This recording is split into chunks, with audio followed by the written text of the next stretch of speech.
inna Allaha tawwabur rahim. Sadaqallahu al-azim. Mwenyezi Mungu Subhanahu wa Ta'ala apiga mbiu ya mgambo kwa kusema ya ayyuhalladhina amanu, enyi mlioamini, la yaskhar qaumun min qaumin, wanaume wasije wakafanya mambo yakawapelekea kuwadharau wanaume wenzao. Sukhria maana yake dharau, kufanya kitendo au kuonesha ishara au kutamka maneno yakaleta nini? Dharau. La yaskhar qaumun min qaum, Mwenyezi Mungu anasema wanaume kwanza wametajwa, wasije wakaleta dharau kwa kutumia mali zao, kwa kutumia wasta wao, kwa kutumia maneno yao, vitendo vyao na vinginevyo, wakawadharau wenzao. La yaskhar qaumun asa an yakunu khayran minhum, Mwenyezi Mungu anasema huenda hao wanaowadharau na kuwafanyia kebehi na jeuri na tashtiti, huenda hao wakawa ni bora kuliko hao wanaodharau wenzao. Wala nisaa'un min nisa'in asa an yakunna khayran minhun, na vivyo hivyo Mwenyezi Mungu anasema na hao wanawake kwa wanawake wasije wakawadharau wanawake wenzao, huenda hao waliowadharau wakawa bora kuliko wao. Haya, tukikomea hapa tu kwanza, kabla hatujaendelea, tunaikuta kwamba aya it is very shocking, yani inashtusha sana. Na haya ni maradhi tumezungumza. Kuna wengine wana maradhi haya eh,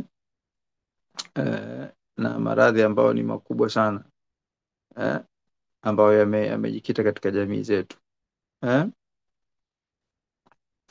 Tukianza kwa hili la mwanzo ambalo asukhria ni dharau Sheikh anasema hiya alistihza'u bin nasi, ni kuwafanyia watu shere, wa ihtiqarihim, na kuwadharau wa intiqasihim, na kuwapunguzia watu heshima yao, kuwapunguzia watu haiba yao.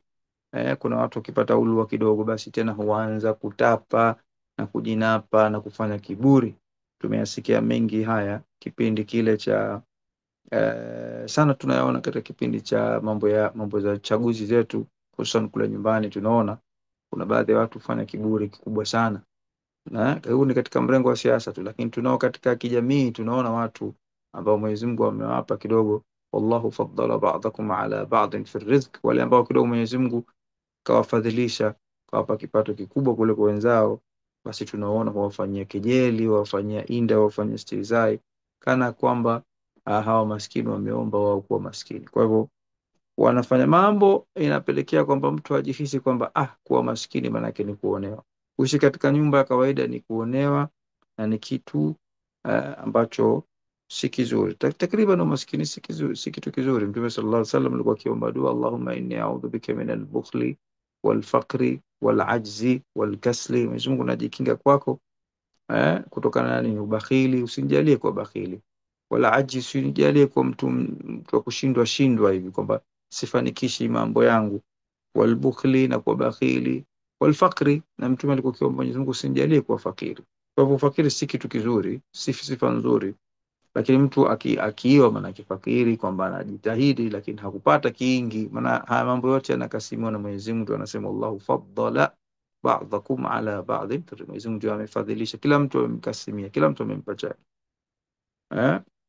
walipokuwa kingi wanapewa, wanaamrishwa lazima waatuhum min mali llahi alladhi ataakum. Suratu Nur, Mungu anasema basi wapeni maskini, wapeni wale ambao nimewakasimia kidogo, basi wapeni zaka, wapeni sadaka, min mali llahi alladhi ataakum, Mwenyezi Mungu kutokana na mali ya Mwenyezi Mungu ambayo amewapa, si ujanja wako wala si ujanja wangu. Kwa hivyo kuna ambao wanafanya istihzai, wanafanya hiyo dharau kwa kupitia vitu kama hivyo na kuwavunjia watu heshima. Tukuzungumzia thamani ya heshima ya Muislamu ambao ni kitu kikubwa sana. Sawaan kanat bilqawli, Sheikh anasema ikiwa aidha kwa maneno, bilqawli, bilfi'li, au kwa vitendo, bilaini, hata kwa macho, hata bilishara, kwa ukisymbolize, maana kifanya kwa dalili tu ya kumkebehi Muislamu mwenzako kwa ishara tu, kwa kuashiria, bilkitaba, hata kwa kuandika, bilrasmi, kwa kuchora, kwa namna yote ile, ikiwa kwa maandishi, ikiwa kwa gestures. Kwa sababu sometimes unaweza ukamkebehi mtu si kwa maneno, wala si kwa kumsukuma, lakini kwa gestures au facial expressions. Wazungu wanasema facial expression, vile unapomtizama tu huyu ashafika tena, mkorofi shekhe, mbona unaanza kuleta uso kama nini hapa kwa sababu mtu anafanya funny face makusudi kwa ajili kufanya nini?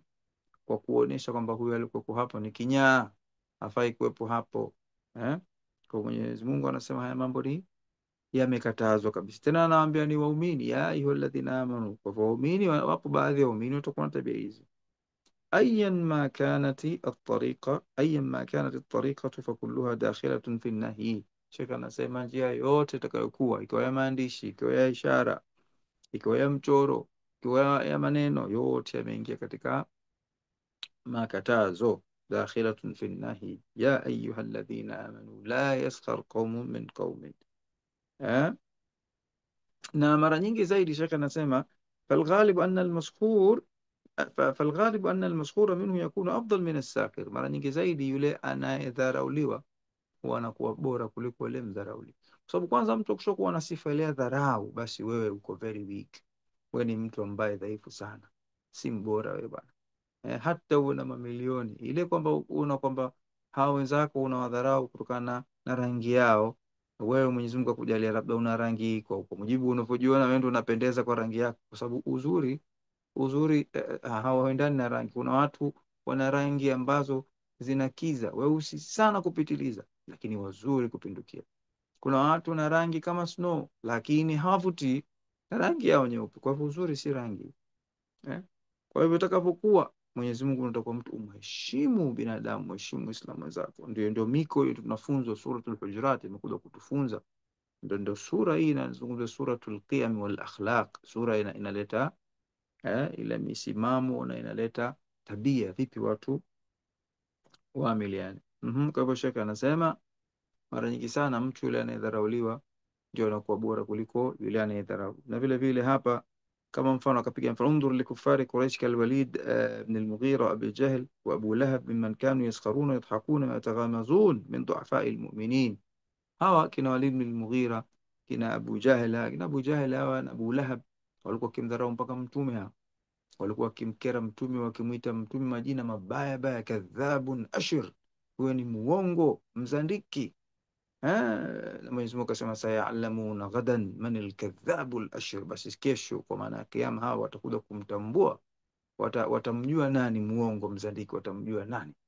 Walimzulia mtume sallam kwamba haja hakuna wahi, hakuna Jibril, hakuna chochote, anazua tu haya mambo, muongo huyu.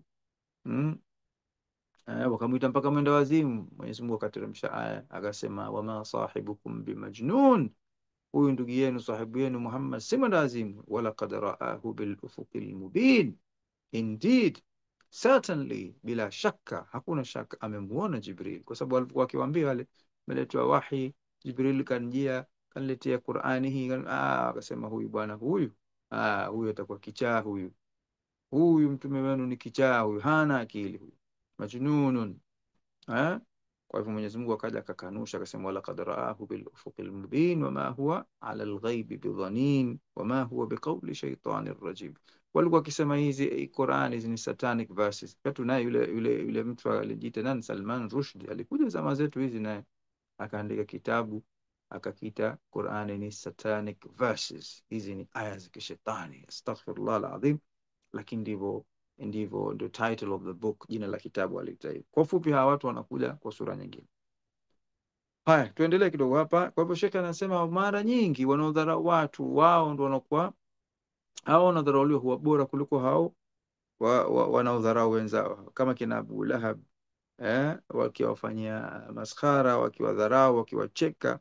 Min duafai almu'minin, waislamu walikuwa dhaifu ukiwaona, mimma dhahiruhum, ukiwaona ka Ammar wa Bilal wa Suhaib, kina Ammar ibn Yasir ambao waliuliwa pamoja na koo wake wote, subhanallah, wote watu katika ndo wale the early Muslims, watu waliopigana kabisa, ndo wale wa mwanzo ambao daraja yao hawa ni kubwa zaidi kuliko mtu yoyote. Kina Bilal ibn Rabah ambao walikuwa watumwa, baadaye wakapata Sayyidina Abubakar akaja akawakomboa, na wengi wengine. Sayyidina Abubakar aliwakomboa wengi, si Bilal tu, alikuwa ndio kazi yake hiyo, akimuona mtu Muislamu anateswa anamkomboa. Alladhi sami'a Rasulullah sallallahu alaihi wasallam khashfan alayhi fil janna. Mtume sallam alisikia nini? Alisikia footsteps. Kiswahili niseme nini? Footstep ni sauti ya nyayo zake. Footsteps yani sauti za miguu yake alisikika peponi. Sauti ya nani? Ni ya Bilal, Sayyidina Bilal. Akamuuliza, ya Bilal, una siri gani? Hal laka sirrun, una siri gani baina yako wewe na Mwenyezi Mungu? Maana nimezisikia wewe nyayo zako, sauti ya nyayo zako peponi. Akamwambia, wallahi mimi sina chochote ninachokifanya ya Rasulullah, isipokuwa mimi siku zote bwana nahakikisha kwamba sikai bila ya udhu. Udhu mimi unakuwa ni siku zote uko na mimi, ukinitoka tu basi mimi nahakikisha udhu lazima ni change, alafu siku zote nakuwa ni mtu wa udhu, alafu nakithirisha kusali. Unaona, na mengineyo haya. Kwa hivyo Mtume sallallahu alaihi vile vile anasema wala napo Mwenyezi wala nisa'un min nisa'in asa an yakunna khayran minhunna. Hili kemeo halijaja kwa wanaume tu. Mwenyezi Mungu anasema vile vile mpaka wanawake kwa wanawake wasije wakawadharau wanawake wenzao. Huenda hao wanaodharauliwa kwa bora kuliko wao. Khassa Allahu an-nisaa likathrati as-sukhriya bainahunna. Vile Sheikh anasema vile vile dharau imehusishwa wala nisaa kwa wanawake kwa sababu imekithiri kwao. Kwa hivyo si kitu cha si kitu hichi si kitu cha mchezo ambao mtu anatakiwa sisi tukichezee. Haya, tunaendelea. Aya Mwenyezi Mungu anasema wala talmizu anfusakum. Kwa kwanza katazo la mwanzo nimekuwa tusifanye tusidharauliane baina yetu, kike kwa kiume. Wala talmizu anfusakum, Mwenyezi Mungu anasema na wala msivunjiane heshima baina yenu. Al-lamz manake kufanya mambo, na lamz sana inakuwa ni kwa maneno. Kule kudharau inakuwa sana kwa vitendo, lakini al-lamz tutakuwa kuzungumza sana kwa maneno. Wala talmizu anfusakum, na wala msivunjiane heshima baina yenu. Wala tanabazu bil alqab, na wala msiitane kwa majina ya kejeli. At-tanabus, unaona mwanzo as-sukhriya, dharau. Ikaja al-lamz. Al-lamz manake kejeli, kuvunjiana heshima, kuvunjiana heshima. Alafu kuna at-tanabuzu. At-tanabuzu ni kuitana watu kwa majina ambayo ya kejeli, si majina ya maana. Yani mtu anamuita mwenzake jina la matusi. Kuna watu wanawaita wenzao wamewapa nicknames. Waislamu hao wamewapa nicknames kwamba wako majina ya kikafiri kabisa, au majina ya matusi kabisa. Mengine hata ukisikia mtu anaitwa ala, au ukija hapa bwana sema kitu jina fulani, maana hata kuyataja tumefunga basi akabadilisha saumu zetu, majina mabaya kabisa. Wala tanabazu bil alqab, Mwenyezi Mungu anasema wala msitane kwa majina ya kejeli. Bi'sa lismul fusuq ba'da al-iman, ni uovu mkubwa mtu kutumia jina baya baada jina baya ambalo mtu alikuwa na jina lake la Kiislamu kumpa jina baya baada al-iman, baada kwa huyu mtu amekwisha amini. Mtu anaitwa Muhammad, mtu anaitwa Fatima, usije ukamwita ukamgeuza ukamwita wewe sijui, hata kuyataja kwa hakika ya majina sisi tunakofia, lakini kuna majina ya ajabu ajabu na hata majina mengine ya watu ambao wauaji. Kwa hivyo Mwenyezi Mungu anasema hapa tusije tukafanya. Waman lam yatub fa ulaika humudh dhalimun, na yote ambaye hakutubia na yote ambaye asiyetubu, asiyetaka kukoma akarudi kwa Mwenyezi Mungu, fa ulaika humudh dhalimun, basi hao ni nani? Hao ni madhalim kabisa, hao ni madhalim. Al-lamzu wala tanabazu bil alqab. Nini maana al-lamzu? Huwa naw' min as-sukhriya, na aina dharau, lakinahu bil lisani. Hii ni kwa maneno. Yaibu fi nnasi wa yufri fihim bilisanihi. Hii lengo lake ni kumtia mtu aibu, shanifahamu, na vile vile ni kumkejeli na kumtia mtu aibu kwa kutumia ulimi wake. Kwa mfano mtu ambaye ta'anun, mtu ambaye matusi. Kuna watu bwana wanasifika kwamba akija fulani hapa bwana atakupa tusi uende zako. La ayyabun lamazun, mtu mwenye kutoa aibu tu za watu. Tunasema la tadhkuru uyuba msizitaje uyuba nnasi, yani aibu za watu. Na Waarabu wanasema na msemo wao wanasema, idha aradta an tadhkura uyuba akhika fadhkur uyuba nafsik. Kabla hujataka kutaja aibu za wenzako, za ndugu yako wa Kiislamu, basi kwanza udhkur uyuba nafsik, kumbuka na zitaje aibu za nafsi zako. Wewe una aibu ngapi? Mimi na aibu ngapi? Kwa hivyo tusiwe na tabia hii ya kutaja watu kwa kutumia maneno eh, kutaja aibu za watu. Waliyadhu billah, Mwenyezi Mungu atuepushane na haya. Na hapa anasema shekhe, zingatie, wataamali lafdha alqurani, tizama Mwenyezi Mungu anasema wala talmizu anfusakum, na wala msitane msitiane aibu nafsi zenu. Kwani Mwenyezi Mungu anasema anfusakum? Why? Faja'ala allamizu akhahu lamizan nafsahu, kwa Mwenyezi Mungu akajalia yule mwenye kumkejeli na kumdhihaki na kumwita jina baya la kejeli ndugu yake, basi huyu ni nini? Ni ndugu yake huyo anayemfanya. Ndio maana Mwenyezi Mungu akasema wala talmizu anfusakum, msiitane baina yenu, msikejele, mfanyike baina yenu, kwa maana kwamba wewe na huyo unamkejeli, nafsu shay, yote ni jungu moja, kwa maana kwamba sisi sote ni ndugu. Kwa hivyo ndugu hawapaswi kuitana majina haya. Falmuslimuna kulluhum nafsun wahida, sote sisi Waislamu ni chungu kimoja, ni nafsi moja. Jasadun wahid, kiwiliwili kimoja. Sum'atun wahida, karamatun wahida, si sote hadhi yetu, heshima yetu ni moja. Fama yadhurru akhaka yadhurruka, kitu chochote ambacho kitachomdhuru, kitachomletea madhara au kitachomvunjia heshima ndugu yako, basi unatakiwa mtu uhisi kwamba kinakudhuru wewe. Huo ndio Uislamu. Wama yudhihi yudhika, na chochote ambacho kitamuudhi ndugu yako Muislamu, hata kama mtu kitumbo moja, basi unatakiwa tunapaswa mtu aamini kwamba hichi kinakuudhi wewe. Walladhi yat'anu wa yu'ibu akhahu kaannahu yat'anu wa yu'ibu nafsahu. Sheikh anasema, na yule ambaye mwenye tabia ya kutukana na kutoa aibu za ndugu yake au ndugu zake, basi kana kwamba huyu anafanya nini? Yeye bwana huyu hafanyi chochote isipokuwa anajitolea mwenyewe nafsi yake tu, anajitolea aibu nafsi yake. Ndio maana huyu anajitolea aibu nafsi yake, hichi ndo maana yake.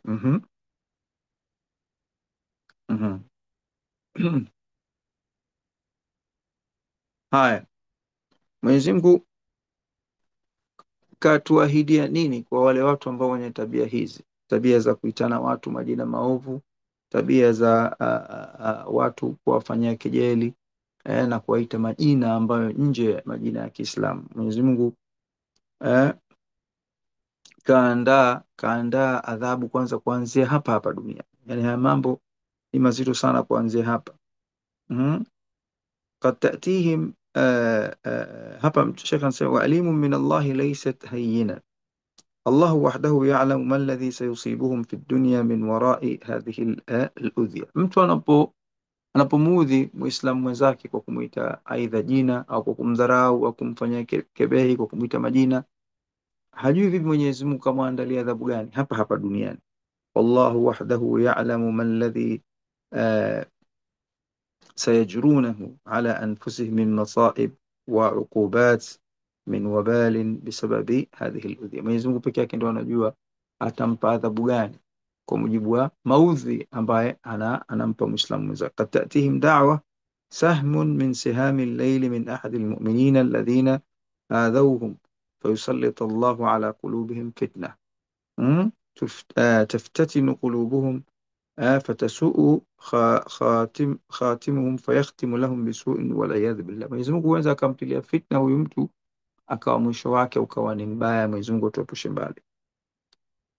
Au Mwenyezi Mungu anaweza kampa mtihani mtu huyu fi sihhatihi. Anasema shekhe, mtu mwenye tabia ya kudharau na kukejeli na kuwapa watu majina ambayo sio ya Kiislamu, majina ya kibehi, Mwenyezi Mungu anaweza kumtahini fi sihhatihi, katika siha yake, fi malihi, katika mali yake, fi auladihi, fi nafsihi, watoto wake au ataye mwenyewe. Qad yubtala bidhiqi bidhiqin wa qalaqin, Mwenyezi Mungu anaweza kumpa mtihani hapa hapa duniani, kwanza kaanza kumpa dhiki akaanza kukata tamaa. eh wayaishu hayatahu fi shaqain, maana maisha yake yote sasa akawa anakwenda na misukosuko. Shaqa maana yake ni tabu na misukosuko. Mtu anatafuta chanzo cha haya yote nini? Kumbe ni ile tabia ya kuwakebehi, kwa sababu maudhi. Innal ladhina walladhina yu'dhuna almu'minin, wale ambao wanawaudhi. Innal ladhina yuhibbuna, Mwenyezi Mungu anasema innal ladhina yuhibbuna an tashia alfahishatu fi alladhina amanu, wale ambao wanapenda kueneza maovu wakawaudhi, kazi yao kuwaudhi tuwaumini. Lahum adhabun alimun fi dunya wal akhirah, watapata adhabu kali hapa hapa kwanza duniani, ndio mambo kama haya. Wal akhirah, na huko vile vile. Wallahu ya'lamu wa antum la ta'lamun, Mwenyezi Mungu ajua atambua mambo lakini hamjui. Kwa hivyo hivi vichapo au hizi adhabu zitaanza hapa hapa. Miongoni mwazo ndio hizo, mtu anaweza kaletwa mtihani kwenye siha yake, kwa watoto wake, kwa nafsi yake, au wakati tatihi al'uqubatu fi dinihi, anaweza vile vile akapata kichapo huyu mtu, akapata adhabu hata katika dini yake. Fatughlaqu alayhi abwabu min alkhairi, akawa huyu mtu milango yake yote ya khairi ishafungwa. Kila anachokifanya yeye, atajaribu biashara, atajaribu kutafuta nini, Mwenyezi Mungu anamfungia wai, kwa sababu huyu mtu anaudhi waumini wenzake. Wala ilmi, vile vile anaweza akapatwa nini, kwamba akawa hata atajitahidi kusoma, hapati, hafahamu kitu. Wataa, atakuwa si mtiifu huyu mtu, Mwenyezi Mungu anamtahini, anajaribu. Wala ibada, anakuwa mvivu katika kufanya ibada. Fatusaddu alabwabu, milango yote inafungwa. Wayahsulu alhirman walkhidlan waliyadhu billah, atakuwa kama amekuwa mkiwa hirman, kama amekatwa, ameharamishiwa yeye mambo ya khairi. Ndio maana yake. Mwenyezi Mungu tuepushe na haya. Twende katika ile aya nyingine. Mwenyezi Mungu Subhanahu wa Ta'ala anasema kule, baada hii ya kutukemea hapa ya kwamba tuache dharau. Mwenyezi Mungu anasema ya ayyuhalladhina amanu, enyi mlioamini, ijtanibu kathiran min adh-dhanni, basi jiepusheni na dhana nyingi. Jiepusheni na dhana nyingi. Inna ba'dha adh-dhanni ithm, kwani baadhi ya dhana ni dhambi. Yani sio kila kitu ambacho unamwona Muislamu mwenzako anafanya basi unadhani, tena dhana yenyewe ni negative, angalau kwa sababu mdhanie mtu mazuri. La, chochote unachokiona mtu unaweka dhana ambayo potofu. Mwenyezi Mungu anasema jitengeni na dhana nyingi. Inna ba'dha dhanni ithmun, kwani baadhi ya dhana hii ni dhambi, ni upotofu, si kweli. Haya, Mwenyezi Mungu anaendelea anasema wala tajassasu, na wala msipelelezane. Ujasusi, msipelelezane, bana huyu anafanya hivi, kwa nini kafanikiwa, kwa nini sifanikiwe, kwa nini yeye, kwa nini siwe mimi. Haya, tena hapo ni mambo ya kishirikina. Watu wanakwenda kwa waganga, watu wanabidi, wengine mtu aibe, mwingine atatumia watu wengine wakamuue au wakamkosesha riziki zake. Mungu alisema tusipelelezane. Wala tajassasu wala yaghtab ba'dukum ba'dha, na wala msisengenyane. Kwanza atajassus, kuchunguzana, spying on each other, hili ni jambo ambalo haramun mutlaq. Mtu unatakiwa deal with mind your business. Min husni al-islam al-mar'i tarkuhu ma la yani, kama nasema miongoni mwa tabia njema za Muislamu ni kuacha ma la yani, mambo yasiyomhusu. Mtu kapika lini, anaishi vipi na mke wake, anafanya kazi gani, haya mambo hayakuhusu wewe, mind your business. Ndio Uislamu unavyotuambia. Mtu kakujia anataka ushauri, taban swala jingine, ama sasa anataka ushauri, anataka nasaha kutoka kwako. Kwa hivyo huyo utaingia katika ile hadithi, wa idha stansahaka fansah lahu. Muislamu zako anapokuja anataka ushauri, basi mpe ushauri, ni haki yake. Haya, turudi katika aya. Mwenyezi Mungu anasema wala tajassasu, na wala msifanyiane ujasusi, msichunguzane, msipelelezane. Wala yaghtab ba'dukum ba'dha, na wala msisengenyane ninyi kwa nyinyi. Ayuhibbu ahadukum, je, apenda mmoja wenu? Mwenyezi Mungu anasema, tazama madhambi hayo ya kusengenyana na kufanya ujasusi yanafananishwa na nini? An yakula lahma akhihi maitan, kwamba mtu ale nyamafu ya ndugu yake ambaye amefariki. Yani mtu amefiwa na ndugu yake au dada yake, halafu ende akamfukue